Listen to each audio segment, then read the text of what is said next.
Hey everyone. Hey bag ladies and bag dudes, I'm Sarah Lawson from So Sweetness. Thanks so much for joining me for Ask Sarah, my weekly Q&A chat.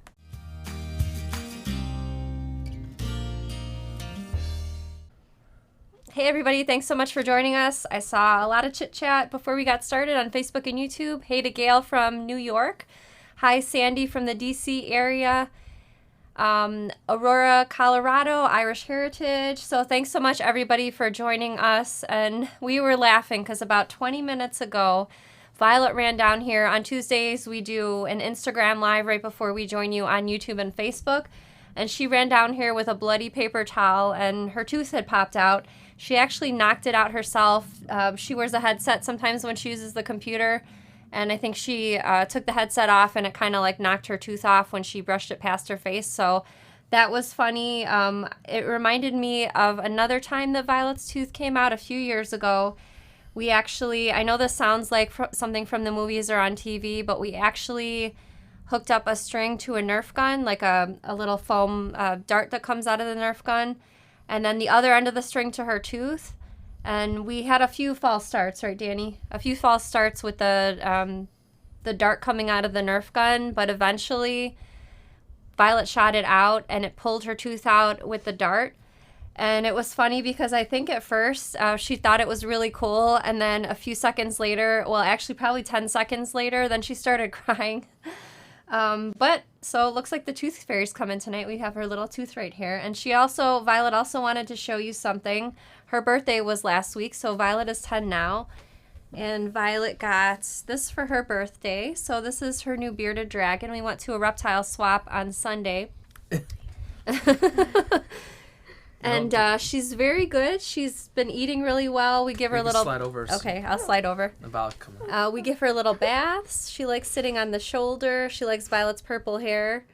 Violet was feeding her some squash. She also eats super worms and crickets. But you're still deciding on a name, right, Violet? Yes. Yes? Okay. Yeah, but she's really cute, and we like having her around. So that's Violet's new bearded dragon that she wanted to show you. Thank you, And Violet. the funny part was, for her birthday, her grandmother, Sarah's mom, got her a collar, and it was for a dog. And it says, for Violet's dog, Maurice. And in my head, I'm like, well... Newsflash, but I got her a bearded dragon for her birthday, so I don't know if she's gonna be able to wear a dog collar. Well, we have to save the name Maurice, so when Violet gets her dog, then we've got that name saved. But this bearded dragon's a girl, so we need a girl's name for her. All right, thanks, Violet. I'm gonna. Maybe you guys got some great bearded dragon female names. Give us some comments, and we'll read them later, and I'll let Violet take a look. Violet thought maybe Flash because she likes running around really fast. The kids put her on the ground, and she just goes. All right, so another reminder, the Tutor Bag Sew-Along is entering week number 2. So week number 2 started yesterday. If you haven't joined in and you want to, there's still plenty of time because it's a leisurely 5-week sew-along, and it's over in the Facebook group. So week 2 that started yesterday is for assembling the pockets. And I think Michelle and Bronwyn told me that there's over 300 people participating, so that's really awesome, and hopefully we can get some more people on. That's super cool. I can't wait to see hundreds of finished tutor bags. I love seeing the different variations, and even more cool than the variations is when someone has an idea like, I want a pocket here, or they're hacking the bag somewhat. Yeah, that's cool. It's really cool when they come up with that. Best hack I saw to memory I loved the most was a Minikin. It was a desktop cube, and they did it for remotes for their husband, and it had like a little organizer in the cube for different accessories. It was very cool, and I loved it. Yeah, I remember that one too. Thank you, Violet. I'm gonna go wash my hands. I'll be right back. Oh yeah, sure. All right, so Danny's favorite part of the chat is when we ask all of the bag ladies and bag dudes to let us know in the comments. So go ahead and type that right now, bag lady or bag dude. We actually had my friend who is a fabric designer actually designed a design for a t-shirt. So we have the bag lady t-shirt design. I'll show you that soon as we get a sample t-shirt printed up. We're going to be working on a bag dude shirt as well. And it's really cool. I requested sort of a vintage type artwork, and so I'm looking forward to showing that to you. I did the bag lady already without the graphic. Hope that's okay. How horrible, Sarah. It's my favorite part of the show. First she steals my picture of the week. Now she's taking bag lady and bag dude. All right, so I'm done. Since you mentioned the pick of the week, Danny's right. I did sort of steal his thunder this week, and these are my picks of the week instead. So go ahead. It's a single one. Well, yes, but we have. This photo is from Christine.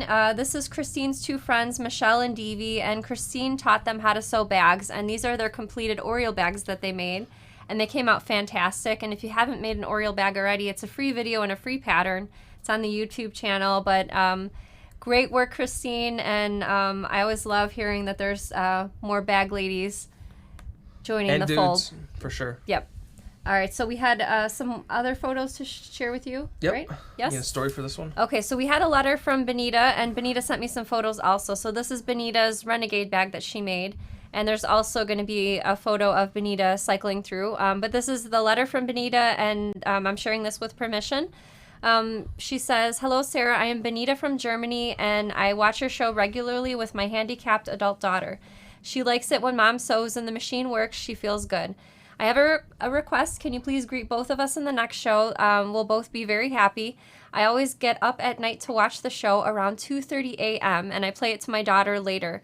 In the photo, you can see an Oreo bag. I have many other patterns that I've bought and almost already sewn. Best wishes to the whole family. Remain healthy, and I'm looking forward to many more videos from you." And that's Benita and Nicole from Germany. So hi to Benita and Nicole. Hello. I'm guessing Benita is up and it's 2:30 a.m. in Germany, and Nicole is sleeping and she'll watch the video in the morning. So thanks so much for sending that letter and the photos. Can you say hello in German, sir? Guten Tag. Guten Tag. I was going to say Good Deutsch day. die sprechen. That was the best I could do. No. Your German... it's been many years since I've spoken German, but my mom and my grandmother were both born in Austria, and so growing up, on Saturdays I took German school. How many years? I think until 6th grade, maybe. My mom can correct me on that if I'm wrong, but when you don't use a certain skill for a long time, or you don't get a chance to practice it, it sort of goes away. Like growing up, I also played the piano, and because I don't play the piano, and it's been, I don't even know how many years, maybe 20 years. The knowledge has escaped me, which is pretty unfortunate. But yeah, thank you again to Benita and Nicole. All right. I have another thing to share with you. Yeah, I pretend to drink out of it. Elaine O'Hanlon made me this mug, and she sent it in the mail. And this was a nice surprise. I didn't know it was coming. And I love these kind of surprises. And look what she put on the back. It says Proud Bag Lady. So thanks so much, Elaine. And this is really awesome, and I can't wait to use it. I didn't wash it yet because I wanted to. It literally just came yesterday and wanted to share it on the show. Yep, that's the letter from Elaine. Is this her business, or she made it herself? Yeah, she actually prints mugs. We should probably She made this. order some. Yeah, we could. I like them. Even though I don't even drink, I was looking at myself like, this is a pretty cool cup. I said I didn't wash it yet, though. It's I'm sure it's so fine. nice. I'm sure it's fine. All right, so we'd like to invite you now, if you enjoy our live videos and if you enjoy our other tutorials and bag making videos, if you're watching on Facebook, if you could humor us with hitting the share button and sharing this video with your other sewing friends on Facebook. Regardless, either if you're watching on Facebook or YouTube, if you could at least hit the thumbs up graphic, which is the like button, and your likes and shares, believe it or not, go a really, really long way in getting more bag ladies and bag dudes into the fold, because I find that it's not just shares too. We sort of lack, and you probably should include it, is subscribing. So sometimes, I know you said before you made a post, people follow YouTube and they're watching a video and they're not logged in and they want to comment on the post to join the giveaway. But you need to be logged in to make a comment. And so if you are to be logged in, we'd also like you to subscribe to the channel if you could, because that would really help as well. And that's even more important than liking it, is to make sure you're subscribed so you don't miss any videos coming out. It's a big part of it. Yeah, so that's over on YouTube. Facebook is their word for that is follows. So either one's fine. And you just need an account. So either one, it's free to have an account. And like Danny said, it's helpful, especially for the Sunday shows, because I always have a giveaway, and every Sunday from now, this past Sunday until the end of October, we'll be giving away new Minikins Season 2 bundle. So that's why you super sure want to be logged in either to your account on Facebook or YouTube. Sylvia says, I can't find you on Facebook. That is facebook.com/SewSweetness. That's where we share the videos from. That's the Facebook page. Our group is a different story. A group is where everyone can join in, post comments, leave photos. But the page, which is facebook.com/SoSweetness, is where we post the live videos. Yep. All right. I guess it's time for the Minikins Season 2 preview. So About time. I was waiting like 2 weeks for this already. Oh, I don't want to lose Violet's Oh, tooth. that's another... Let's put it in the mug so we don't There lose you it. go. It's so small. All right. So someone asked, I don't remember who it was on the Sunday show, and gosh, I have the worst memory, but somebody asked for a specific project. I believe it was to hold sewing tools, but I can't remember exactly what the request was. So this is the next Minikins Season 2 preview, and this project is called the Kanga Supply Roll. So it's got magnetic snaps, and it's this is what it looks like from the side view. And when you open it up, it has clear vinyl zippered Just turn it sideways so you can see sections. the 3D. And it's three-dimensional, so that means it's not a flat clear vinyl pocket. It's three-dimensional. It can hold bigger things. So I've got my walking foot. I've got a screwdriver in here. What else do I have? My Wonder Clips up here, and it can hold a lot. I think there's probably 40 Wonder Clips in here. So this is the next project. It's got a little loop on the top if you want to hang it from maybe a peg in your sewing room, or if you have a hook or something like that. And yep, that's the next project. Does it close? It's got magnetic snaps. So Yeah, here's just show that nice feature of it. Sorry. Ooh la la. All right, so that's the next project. And with the first Minikins, I think all of the Minikins Season 1 patterns were like 15 steps or less. These patterns in Season 2 are just a tiny bit longer, so most of them are like 20 steps or less. And yeah, tried to make useful projects for specific purposes this time. I know Season 1 were lots of pouches in different sizes, and tried to make specific uses this time for most of the projects. So I hope you like that, and we'll be sharing another one on this Sunday's show, as well as giving away a Minikins Season 2 bundle on the Sunday show as well. Super exciting, yep. Yes. And we gave, I think, 1 or 2 more sets of Minikins away for the group meetups. Normally, I couldn't find the photos, to be honest. We were going to show it for this Tuesday, because I believe there was actually 2 in Pennsylvania. They had the group meetups.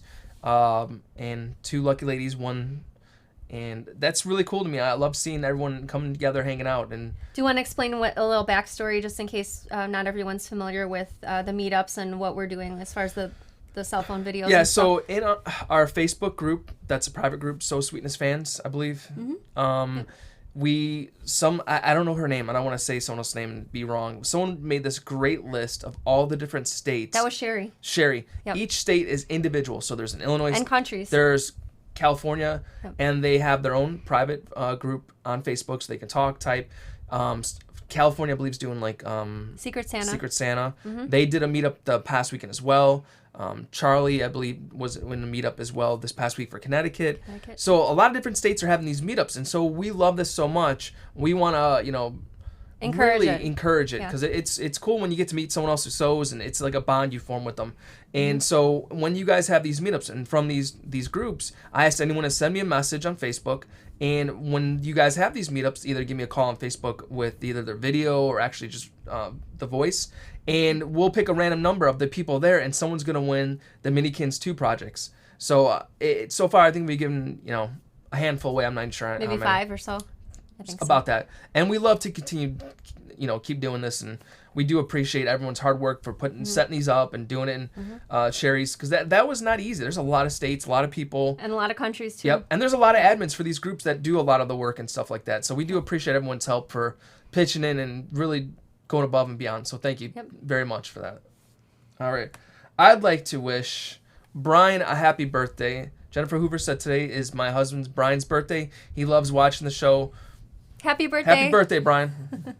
Awesome. I love saying birthdays to people. All right, that was the rest of my outline. So let's go ahead and get on to some questions. If anyone has a question for me, either sewing related, bag making related, if you have a question about a notion or tool, go ahead and ask in the comments, and Danny's going to put some of the questions up, and I'll answer them live. All right, I'm not sure if I saw any beforehand.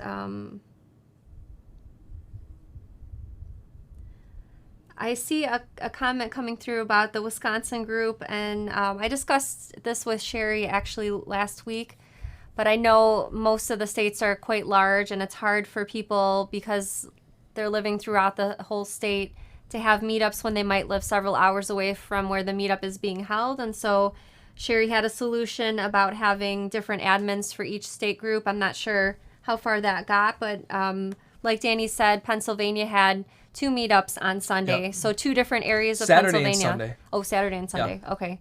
My 2 mistake. different ones, Yeah, you're right. And we did video chat with both of them, right? Yes, we did. Yeah. Pat says, how many in Minikins Season 2? There's going to be 13 this year, so 13 completely different projects and videos. Last year we had 12. Danny wanted to do a Baker's Dozen bundle this year, so the bonus pattern is for a project that we actually proposed a vote to all of you, and so it was between 3 different projects. It was a waste bag or a fanny pack, a backseat car organizer, and a cooler, like for keeping drinks and food cold. So the cooler won the vote. It was very, very close, but that's the bonus project for this year. I haven't actually written the pattern for that one yet. I have a couple more to write, but I'll be showing the cooler sometime near the end, so near the end of October. Sonia says, hello, Sarah and Danny. Would it be too much work to list the state SSSP meetups in the description or on a slide at the end of the show for those folks that don't have a Facebook account? Oh, that's a good... Well, it's hard because the groups are all hosted on Facebook. Yeah, we're not in each state's groups, so we personally can't do it. But there is, well, they need to be on Facebook to be join in the groups. Yep. But there is a document in the So Sweetness original Facebook group with all of the states and countries and the links to the groups. You can also do a search on Facebook, SSSP, and then the name of your state. So, for example, Illinois, and that group will come up. But unfortunately, at this time, it's only on Facebook because we need a place to host it and have people be able to post photos and comments and all that kind of thing. Irish Heritage says, what is the average amount of fabric for Season 2? Season 1 used a lot of fat quarters, which I loved. So there's a few patterns with fat quarters, but I had to sort of veer away from fat quarters for all the projects. Like for this one that I showed today, that might be able to be made with a fat quarter. I have to double check my supply list. Some of them need a little bit more fabric. Half a yard is the most, though, out of all of them. I tried to do fat quarters for as many as I could, though. Beth says, will you share who your guest panel is going to consist of next week? So if you're not familiar what we're doing next Tuesday, I'm going to be hosting a guest panel with, I believe, 5 or 6 guests on the show. And these are all people who sell handmade bags either on Etsy or somewhere else online or in person at different events. I'm not ready to share who the panel is quite yet, but I will tell you that I worked hard to find a good variety. So I have someone, for example, who sells on consignment. I have another person that sells mainly through Instagram, through posting on Instagram. Another person sells on Etsy. Someone sells through their own website. Another person sells at craft fairs or holiday markets. And so I tried to get a good variety so we could get a good variety of responses. And I know a lot of people have different goals as far as selling their bags and custom orders. So I'm really looking forward to that. Again, that's next Tuesday. That's September 25th. It'll be at our usual time slot, 7 p.m. Central Time here on Facebook and YouTube. And if you miss that live, it'll be available. The recording will be available anytime. Judy says, can you demonstrate or review the clapper? It's a tailor's pressing tool. It is on my list. I keep a list in my Quilter's Planner notebook of different ideas that people have suggested to me. For example, Erin suggested she wanted to know, her question was, what is bias tape and how to cut it for use in bags? So that's what I showed this past Sunday. So I have quite a large list, but that is definitely on my list regarding the clapper.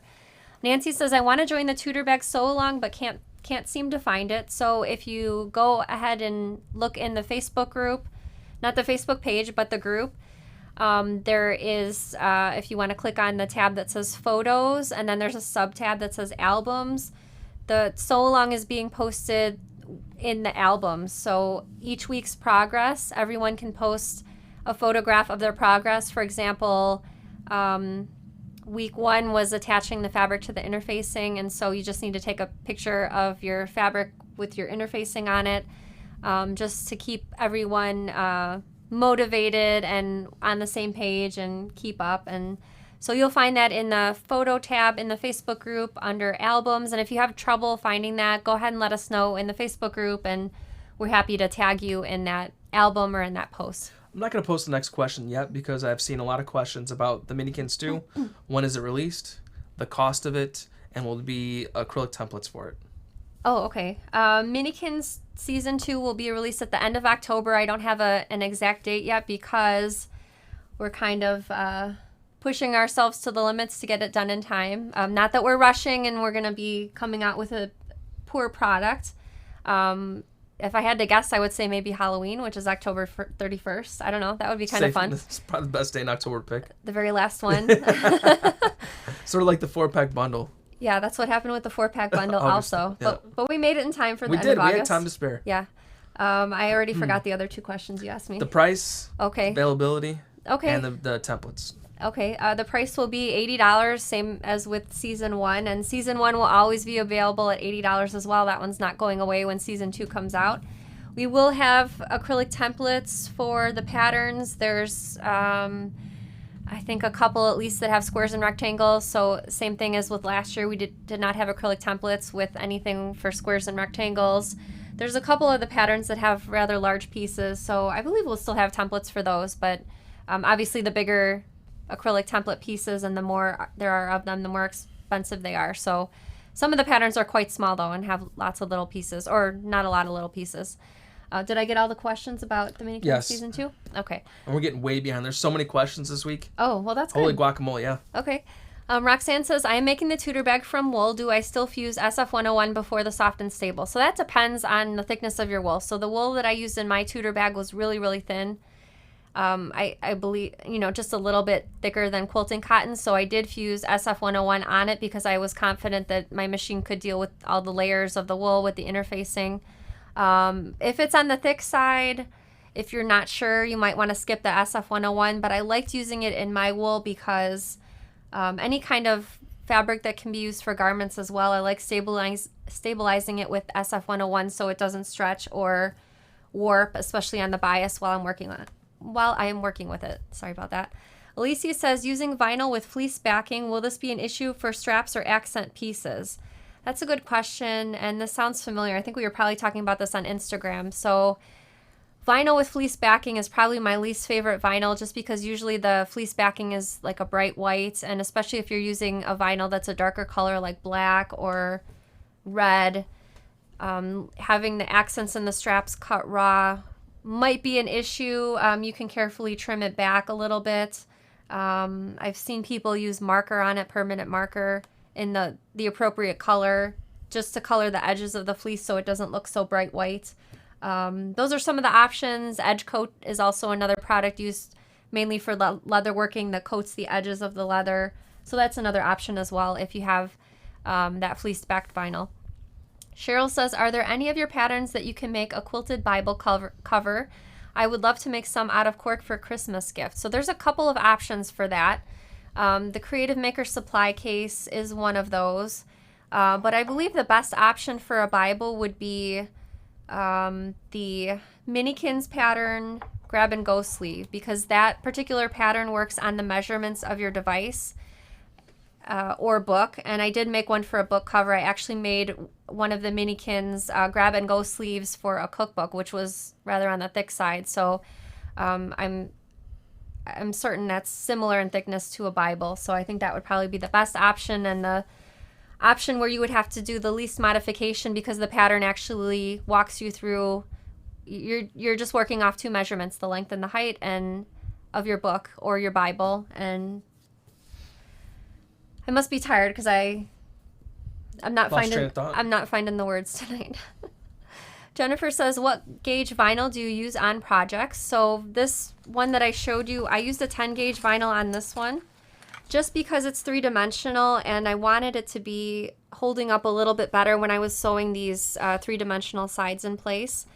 I did make the I Spy pouch with the 8 gauge vinyl, which is thinner, and I was happy with that. But for this particular project, I liked the 10 gauge, and I feel like most machines could handle the 10 gauge as well as the 8 gauge. Diane says, what is bark cloth? So bark cloth, I actually have some behind me. Dan, you want to grab it? Do you see that cream colored cloth back there with the gold on it? So bark cloth just has a different weave to it. A lot of people use it for upholstery or curtains. Almost like linen. It reminds me of like fabric from the 70s that people were using to decorate their living rooms with. I'm not sure. So here's a piece of bark cloth. I wish I could show it to you close up, but there's a definite weave to it. And it's a little bit thicker than quilting cotton. But I've made a few bags with bark cloth, and it's really nice to use. And it's not stretchy at all. Is there another way you could use to describe this? Like canvas? No, it's not like like a canvas. bag? It's yeah, it's thicker. like one of those thick bags you get from the store, like a cloth bag. That's what it feels like to me. Like a canvas tote bag. Okay. Just like, no. No, it does. No. As a non-expert in that field, I would call that a canvas material.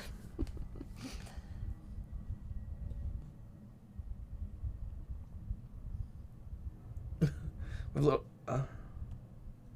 have a little flying critter. I assume it's a fly. Oh, Danielle says, do you know you have a little flying critter that keeps making an appearance? So our neighbor, here in Chicago, our neighbor is basically like, a foot away from us. And so our neighbor has an enormous vegetable garden, mainly with tomatoes, because they're from Italy. So, of course, tomatoes. What else do they have out there? Peppers, peas, squashes, all sorts of things. But because the garden's right there and our house is kind of pushed to the back of the lot, so our house is back here and their house is over here. So our front door is kind of even with their garden. And so... And they have a lot of tomatoes on the ground. And yeah, especially... You open that door, it's like, bam, they're trying to zoom in. I see the fly. So we normally have like 2 to 3 flies in our house. And it's constantly changing. Nighttime, I'll turn the bathroom light on, open the window. They'll come to the bathroom because the light's on. Mm-hmm. Then I'll open the window and they'll just fly out. But it's very annoying through the day. Those flies. Marcia says, does the clapper really make a difference? If yes, I will get one. I'm ending up with so many gadgets, I'm getting picky about more stuff. The clapper is, I don't have mine where I can grab it where, so my sewing cabinet over there is basically the situation where you have people coming over and you cram everything in your closet, and then when you open the closet, everything comes like cascading out. So that's my sewing cabinet. If I could, I would grab my clapper and show you, but it's basically a block of wood. And there are variances in how the clappers look. Some have a little handle, some have a point on one end, some are completely round. Basically, the purpose of the clapper is to have a weighted object, often so you can use steam from your iron to press edges so that they're really crisp. So that's the purpose of a clapper. It's made out of wood.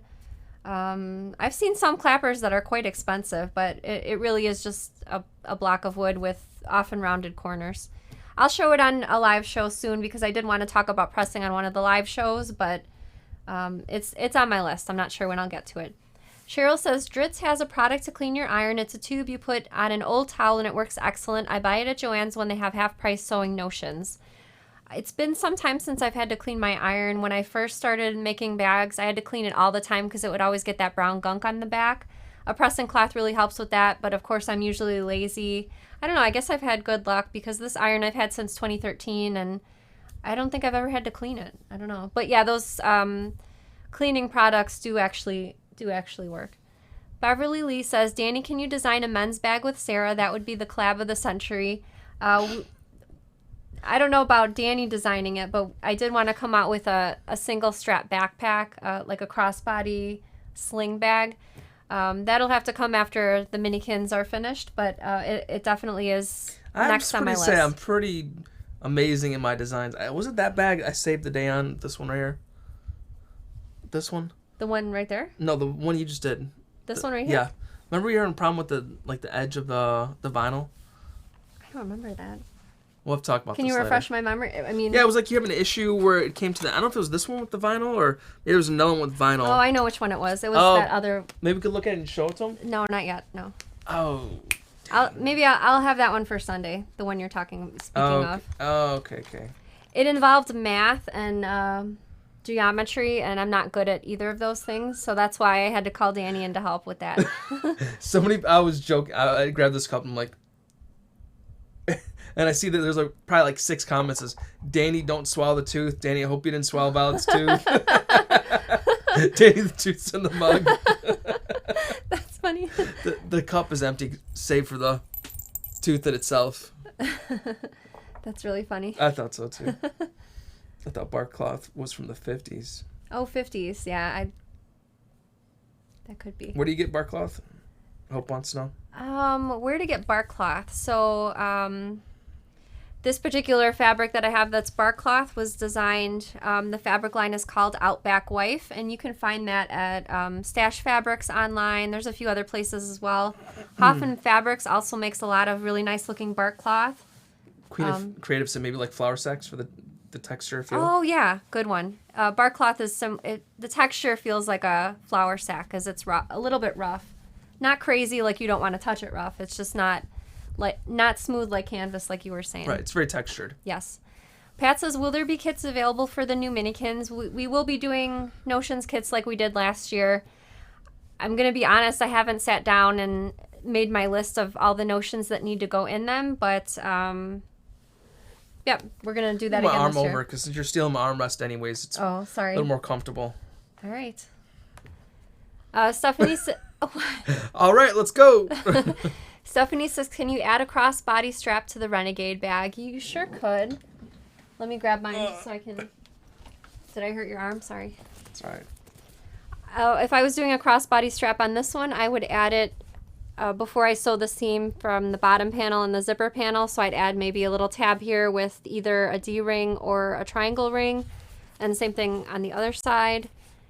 I actually do have a video on how to make an adjustable strap, and you can use the information in that video to make an adjustable strap attached to a D-ring or a triangle ring for this bag. Put that there. Nancy says, which bag pattern might work best for my 3-year-old grandson's Hot Wheels cars?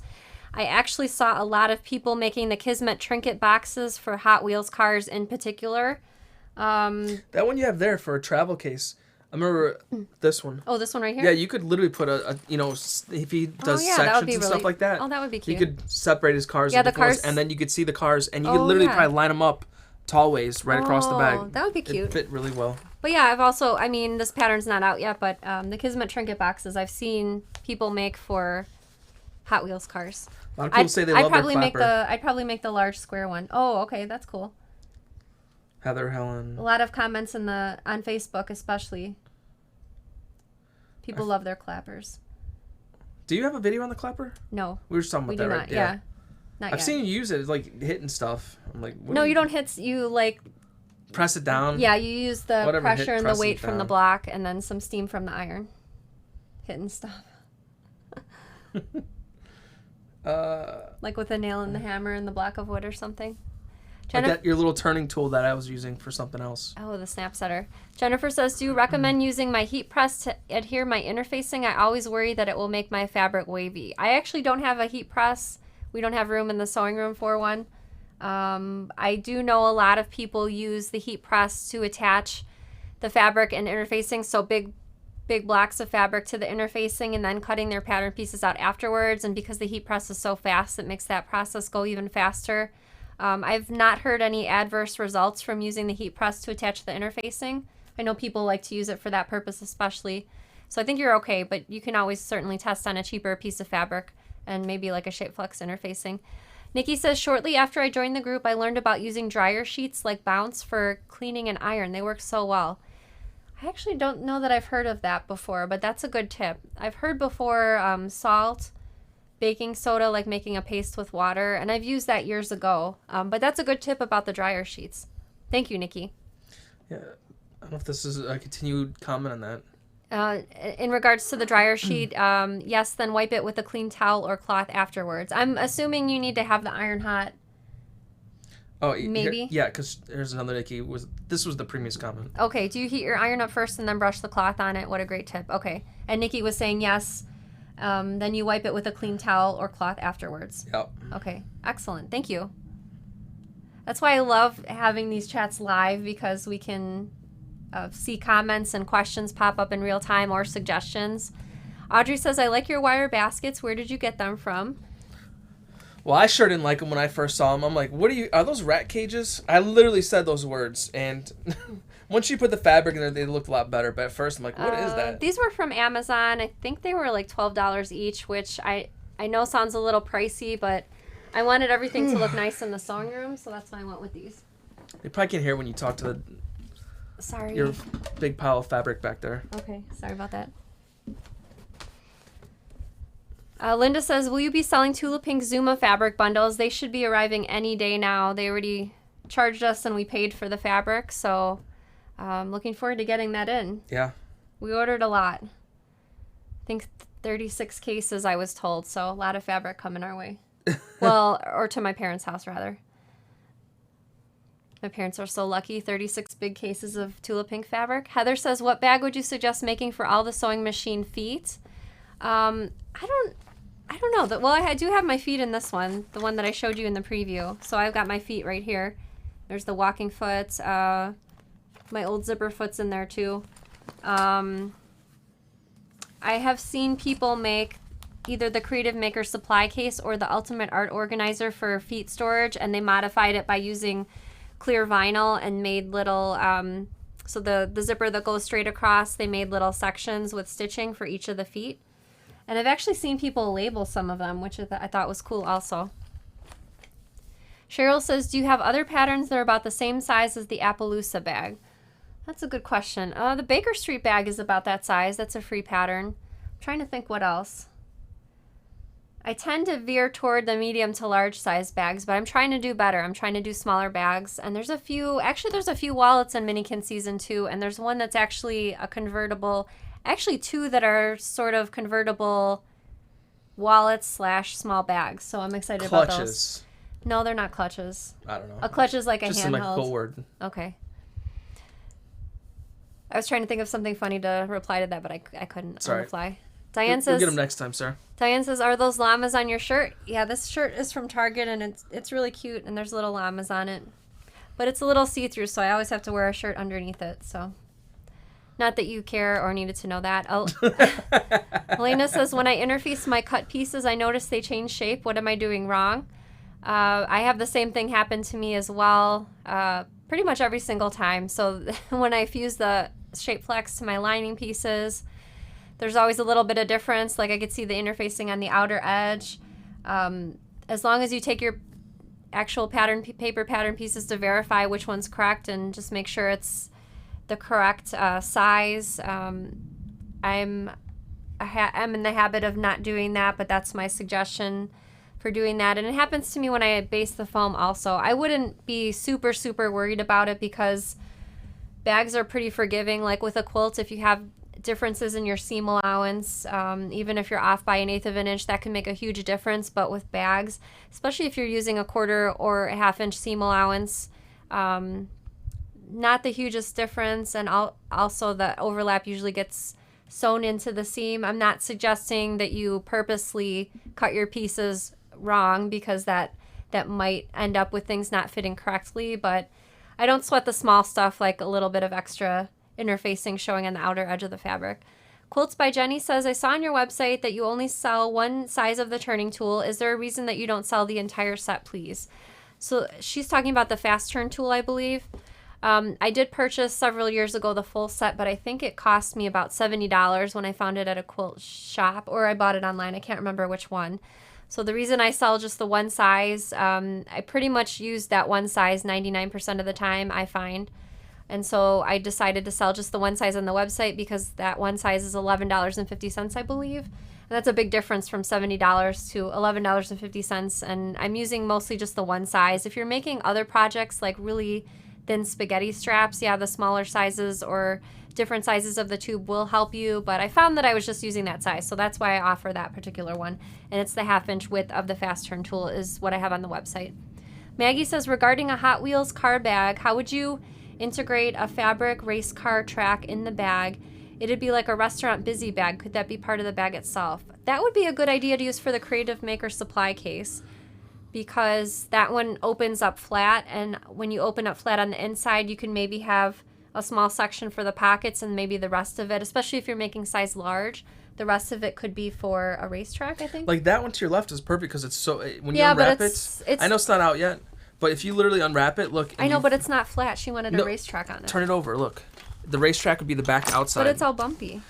Kids like to do jumps and stuff like that. As a kid, I would find the little bumps I'm dead serious. Okay. You probably never had a race car, right? Did you have any Matchbox cars? I don't think I did. Well, I had a metric ton of them. True story. I used to break the wheels off. I don't know why, but You break the wheels off? Yeah, I would try to like pull the wheels out, smash them. I loved destroying stuff as a kid. But did you still use them after you pulled the wheels off? Yeah, I would just keep them because their bodies were so cool. Oh, okay. I don't know why I did it. That's a good one. This one? Yep. Linda says, do you have a phone case, wallet, clutch? So that'll be, there's actually 2 different options for those, your requests, and I'll be showing those shortly, but those are coming out in Minikins Season 2, so hopefully that will fulfill your wish when you see it. Hopefully. Fingers crossed. Linda says, Sarah, when you sew thick fabric and it skips a stitch, what does that mean? So you might need to change to a different needle. There are different needles depending on what type of fabric that you're sewing or what type of weave the fabric is. Like, for example, there's denim needles for sewing thicker jeans-like materials. That's my first thought with the skip stitches. You might need a brand new needle. That's my second thought.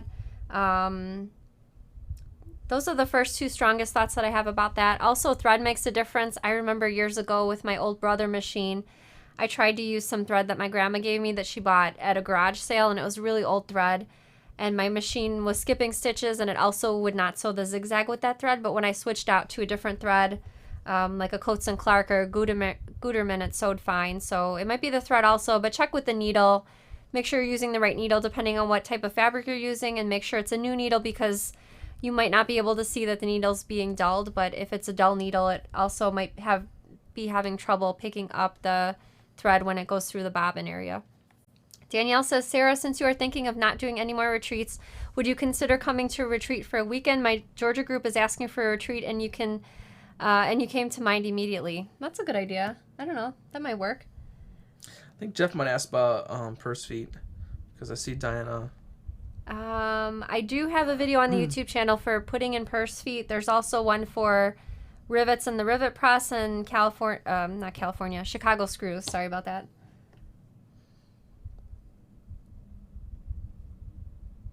Oh, here's a follow-up question, that question about the interfacing. So when they change shape, do I follow the interfacing shape? Just confused what the reference point would be for the seam allowance. So if you verified with your pattern pieces, say for example, you checked your pattern pieces and the interfacing is more accurate, decide that, and then as you sew it, then you'll go off the interfacing. And if it's the other way around and it's the fabric that's more accurate, then that means you need to trim the interfacing away. So just verify which is closer to your pattern pieces and go with that. Either leave the interfacing larger if that's more accurate, or if the fabric's more accurate, after you've obviously fused the fabric to the interfacing, then trim the interfacing out of the way, and then you know the fabric is what you should be sewing off of. I haven't seen Jason before, but welcome, Jason. Jason says, Bag Dude confirming that a bumpy racetrack would be the most fun. Oh, cool. Very interesting. Could do some really cool jumps with it. Maybe like some applique with like hills and streets and different things. Yeah, you can do whatever you want. Maybe make it Velcro so he can change and make his own track. Like have Velcro strips and make a custom track every time he does. That's cool. Or he wants to do. Very interesting. Like just little squares, like they're Velcro Yeah, so like squares. if you had like a strip of Velcro going like 3 strips total. Okay. And each strip could be like a puzzle piece and you could rotate it and change it. That is fascinating. Alicia says, have you used punk style rivets? I don't know what they're called. Cone star shapes with the 3-prong backs. How do they work or hold up after use? I have not, but I've seen them, and I know some people, I think it was last week, were talking about the skull shaped rivets in the Facebook group. I've only used the regular round ones, so I can't advise how the other ones hold up. I would assume they would be just fine though. Amanda says, is there a special needle for vinyl? I just use usually Organ 9014 needles or Schmetz Microtex needles. I saw some questions or comments coming through regarding the skip stitches. A lot of people were recommending to clean the sewing machine. That's a good one I didn't think of, especially if there's lint underneath your feed dogs that might impede your thread from threading properly as you're sewing. I was going to say bobbin case. How horrible would that have been? There could be lint in the bobbin case. But I thought that compartment. I know when Sarah first got her machine cleaned the very first time from a professional, when he took it apart, it was like jammed with so much lint. Oh yeah, and it was. All that stuff in there because she never had it, serviced. But I did clean it out, because I have Yeah. a side-loading bobbin, so I did clean it out. I could see in there, but... Where to buy the feet? Where to buy the feet? So Minkus Margot on Etsy has a large selection of different rivets and feet, if that's what you're looking for. I don't know if you were looking for the triangle-shaped or the punky-looking rivets, but they have a good selection over there on Etsy. Someone did ask, what's the difference between a Teflon foot and a walking foot? Okay, so both of those can be used for sewing with cork or vinyl or anything that's sticky like the clear vinyl. The difference is a Teflon foot is, I got my Teflon foot right here. I do not I have my walking foot in here too. Oh no, it's not. Is it on the sewing machine? It might be. Dang it. Oh, here it is. Okay, so the Teflon foot is white over here, and this is the Teflon, and this allows it to glide easily over any fabrics that the regular foot might stick to.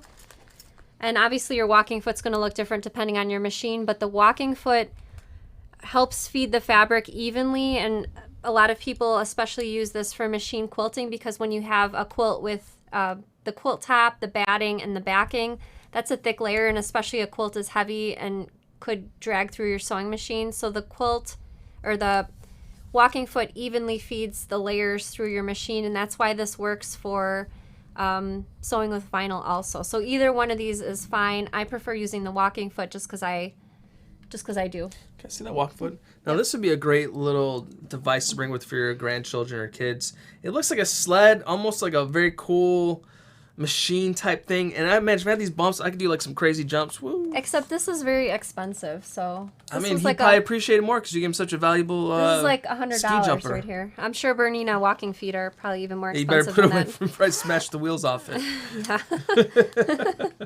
I think gosh. that's all she wrote for this week. Okay, so thanks so much for joining us for Ask Sarah. I hope you enjoyed that preview of the Kanga supply roll from Minikins Season 2. Like I said, every Sunday from now until the end of October, we'll be giving away a full set of Minikins Season 2 on every Sunday show. And every Sunday and Tuesday show, I'll be showing the next project. So I hope you'll join us for Sunday, which I'll be showing kind of a cool desktop type organizer thing. It is no, because the name gives away what the project is. Sorry. How about you give like half the name so it make people try to guess? Then they could write a comment what they think that full name is. You made the first half or the second half? It's a stand for your. You can't. Like an organizer. I just said it was an organizer. I don't know. Okay. I don't know what you want from me. Sorry. Me either. All right. Thanks so much for joining us. This was Ask Sarah. Thank you, everyone. We'll see you again next Tuesday. Have a great rest of the week and happy sewing. Bye. Everybody.